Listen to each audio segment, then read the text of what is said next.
Ունենք հետին գանգափոսի ուղեղիկի աջ կիսագնդի երկրորդային ուռուցքային ախտահարում,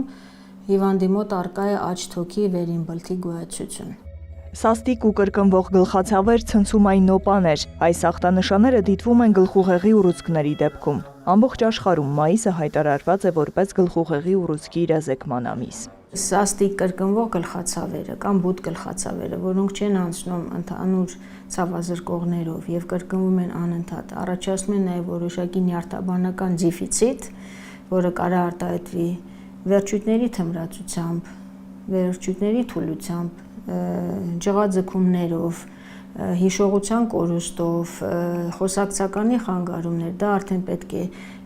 հուշի հիվանդին կամ իր հարազատին, որ պետք է դիմել անպայման բժշկի։ Նորագույն տեխնոլոգիաները թույլ են տալիս արագ հայտնաբերել խնդիրը։ Մագնիսառեզոնանսային տոմոգրաֆիան գլխուղեղի ուռուցքների եւ ընդհանրապես գլխուղեղի պաթոլոգիաների հայտնաբերման ոսկե ստանդարտն է։ Հետազոտություն, որը որ մանրակրկիտ տալիս է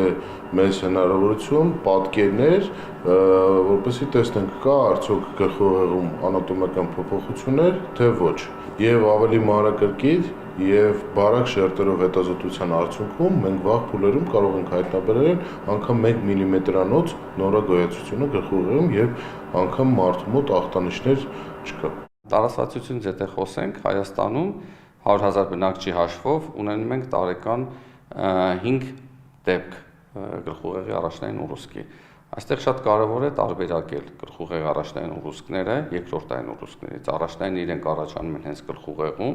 իսկ երկրորդայինի դեպքում խոսքը մետաստատիկ օջախների մասին է, երբ չարագ ուռուցքային հիվանդությունը տեղակայված է այլ օրգանահամակարգում,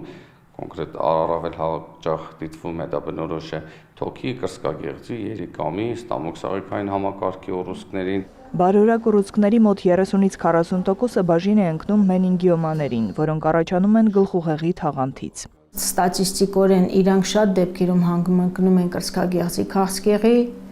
հետ միասին արգանդի գոյացությունների ժամանակ, այսինքն իրանք հանդիսանում են հորմոն դրական ուռուցքներ, ինչպես նաև ժամանակին կրած ճառագայթային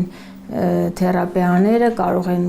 նպաստել գլխուղեղի բարորակ ուռուցքների առաջացմանը, կոնկրետ մենինգիոմաների մասին է խոսքը։ Իսկ գլիոբլաստոման գլխուղեղի ամենատարածված եւ ամենաագրեսիվ չարորակ ուռուցքն է, որը շատ արագ է զարգանում։ Հայտնաբերումից հետո, նյարդավիրաբուժի գնահատումից հետո, եթե ուռուցքը վիրահատական է, կատարվում է վիրահատություն առաջին փուլով, որը կարող լինի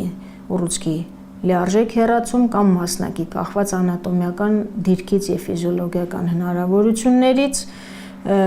երկրորդ փուլով չարորակ ուռուցքների ժամանակ գնում է զուգակցված քիմիոճառագայթային բուժում։ Մասնագետները շեշտում են, ժամանակին ախտորոշումը կարող է բարձրացնել բուժման արդյունավետությունը եւ էականորեն բարելավել բուժառուի կյանքի որակը։ Նարէ Ոսկանյան, Ռաֆիկ Սողոմոնյան, լուրեր։